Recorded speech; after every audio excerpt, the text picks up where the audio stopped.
कोई लोग कहते हैं कि हमें गुस्सा बहुत आता है, बहुत सोचते हैं कि गुस्सा न करे, पर हर बार फेल हो जाते हैं। कसम भी खाते हैं कि अब कभी गुस्सा नहीं करेंगे, पर फिर भी बहुत गुस्सा आता है। क्रोध एक ऐसी चीज है जो आपके प्यारे से प्यारे रिश्ते को भी जहर भर सकता है। क्रोध सबसे पहले आपके मन में जहर भरता है, आपकी जिंदगी में जहर भरता है, आपकी पूरी दुनिया में जहर भर जाता है।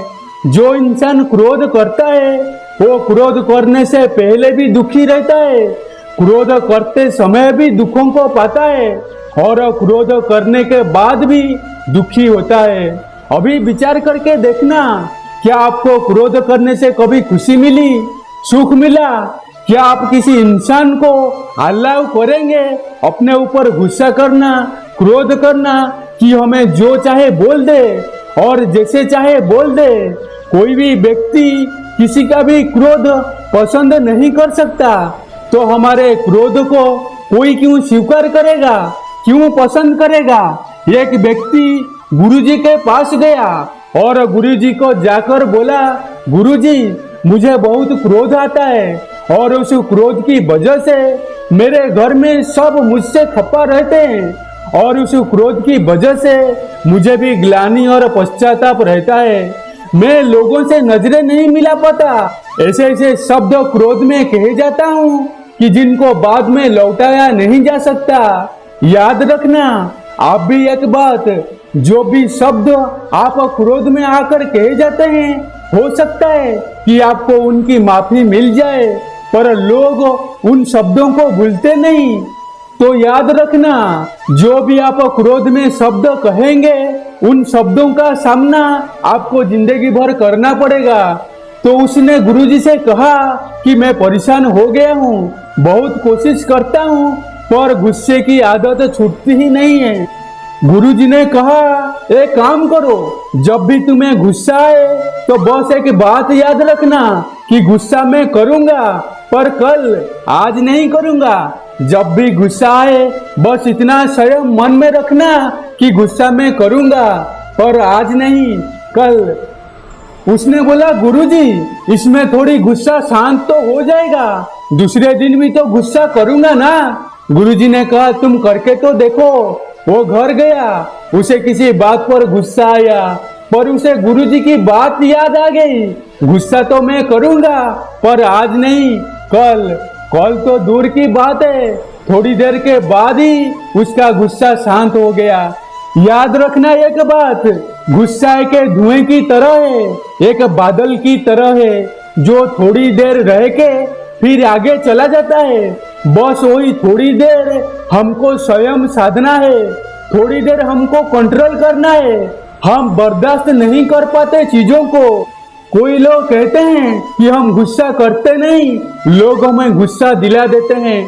तुम कोई टीवी हो क्या जो किसी ने रिमोट कंट्रोल में जैसा चैनल चलाया और तुमने प्रोग्राम देना शुरू कर दिया? लोग आजकल इतने हल्के क्यों हो गए, कितना आसान हो गया है आजकल किसी को भी गुस्सा दिलाना और किसी को भी खुश करना इतना मुश्किल क्यों हो गया है? क्योंकि हमारी गंदी आदत है, हम हर बुरी बात का ब्लेम दूसरे पर डाल देते हैं, क्योंकि उसकी वजह से अगर वो नहीं होगा तो कोई और होगा। या तो ऐसा हो कि आपके लिए पूरी दुनिया ही बदल जाए, दुनिया का एक एक इंसान बदल जाए, ताकि आपको गुस्सा नहीं आएगा।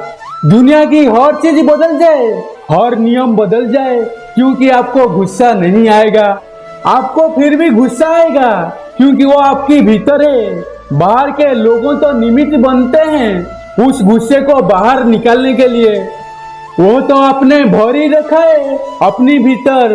बस जरूरत है खुद को पहचानने की, जानने की, जिससे व्यक्ति को गुरुजी ने कहा कि गुस्सा कल करना, बस थोड़ी देर का संयम और गुस्सा गायब। कोई लोग कहते हैं कि गुस्से को कंट्रोल नहीं किया जा सकता। गुस्से कोई रोकने वाली चीज थोड़ी है, जब आता है तो आ जाता है, फिर नहीं दिखाई देता। कौन छोटा कौन बड़ा, आपको सब दिखाई देता है। आप उसी पर ही गुस्सा करते हो जो आपसे कमजोर हो, जो आपसे छोटा हो। अपने बॉस के ऊपर गुस्सा करके दिखाओ, किसी पहलवान के ऊपर गुस्सा करके दिखाओ जो आपसे शक्ति से ज्यादा हो और बल से ज्यादा हो, उस पर गुस्सा करो। गुस्सा हम कमजोर पर ही करते हैं। जो व्यक्ति हमसे बल में बड़ा है, पद में बड़ा है, शक्ति में भी बड़ा है, वो चाहे कैसा भी गलत करे हमारे साथ, वहां गुस्सा नहीं आता हमें, क्योंकि पता है कि हमें नुकसान हो जाएगा। इसका मतलब गुस्सा हमारा चॉइस पर डिपेंड करता है, किस पर करना है या किस पर नहीं। तो याद रखिए एक बात, गुस्सा आपकी चॉइस है। आप चाहे तो गुस्सा करें और आप चाहे तो उस गुस्से को रोक सकते हैं, पर जो आपसे शक्ति में बड़ा है उससे सामने हम गुस्सा नहीं कर पाते, और जो हमसे कमजोर है उसे अपनी शक्ति दिखाते हैं। कुछ बातें तो हमने ऐसे भी सुनी है कि गुस्से में आकर कई लोग हिंसा भी करते हैं, कई लोग अपनी पत्नियों पर हाथ उठाते हैं। कितनी गलत बात है। जो व्यक्ति अपने ही परिवार के सदस्यों पर हिंसा करे उसे मनुष्य कैसे कहा जाएगा। हमारी प्रार्थना सभी माताओं बहनों से है, आप भी अपने जीवन में हिंसा का विरोध कीजिए, चुप रह के मत सहिए। जब आपके साथ पहली बार ऐसा हो तभी रोक दीजिए, इससे आदत मत बनने दीजिए। अपनी शक्ति आप खुद बनिए। ऐसी बहुत बातें सुनते हैं, बहुत माताओं बहने पे अत्याचार भी होता है। इस इंतजार में बैठे रहोगे कि कोई आएगा आपकी रक्षा के लिए। सबसे पहले आप खुद की रक्षा खुद करना सीखिए। पहली बार में विरोध कीजिए, रोकिए। यह चीज हम नहीं सहेंगे, हम हिंसा नहीं सह सकते। कुछ कुछ ऐसे भी किस्से सुनते हैं, इतना दर्द है उनमें जिन्हें बयान भी नहीं किया जा सकता। कैसे लोग इतने निर्दयी हो सकते हैं। तो आप इस चीजों का विरोध कीजिए, इसे सहिए मत। क्रोध एक ऐसी अग्नि है जो सिर्फ क्रोध करने वाले को नहीं, उसकी पूरी दुनिया को जला डालती है, उसके पूरे परिवार को जला डालती है। क्रोधी इंसान के साथ रहना साक्षात नरक में रहने के समान है। एक घर में एक सास अपनी बहू पे बहुत क्रोध करती थी, बहुत गुस्सा करती थी। बहू बेचारी चुप रह के सब सह जाती थी, पर वो बहुत परेशान और दुखी रहने लगी। सोचने लगी आखिर कब तक सहूंगी मैं, कब इन बातों का अंत होगा। एक दिन उसके शहर में एक महात्मा आए, उसने महात्मा को सारी बात बताई।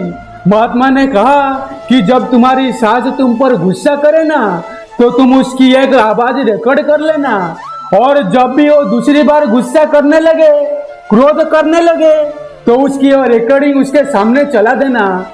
वो बोली ठीक है। उसने ऐसा ही किया। उसकी सास ने जैसे ही गुस्सा किया उसने सारी रिकॉर्डिंग कर ली। दूसरी बार जैसे ही उसकी सास गुस्सा करने लगी उसने वो रिकॉर्डिंग चला दी। उस आवाज को सुनकर उसकी सास को बहुत अजीब लगा। उसने अपनी बहू से पूछा, ये कौन है? इतनी गंदी आवाज, इतने गंदे गंदे शब्द कौन बोल रहा है? ये किसकी आवाज है? इतने गंदे शब्द मेरे कान में चूम रहे, कौन है? ये मुझे क्यों सुना रही हो? उसकी बहू ने बोला कि आपकी आवाज है और ये सारे शब्द भी आपके। जब उसकी सास ने वो पूरी रिकॉर्डिंग सुनी उससे बड़ा अफसोस हुआ कि इतनी गंदी आवाज, इतने बुरे शब्द मेरे मुंह से निकलते हैं। उस दिन से अपनी गलती का एहसास हुआ।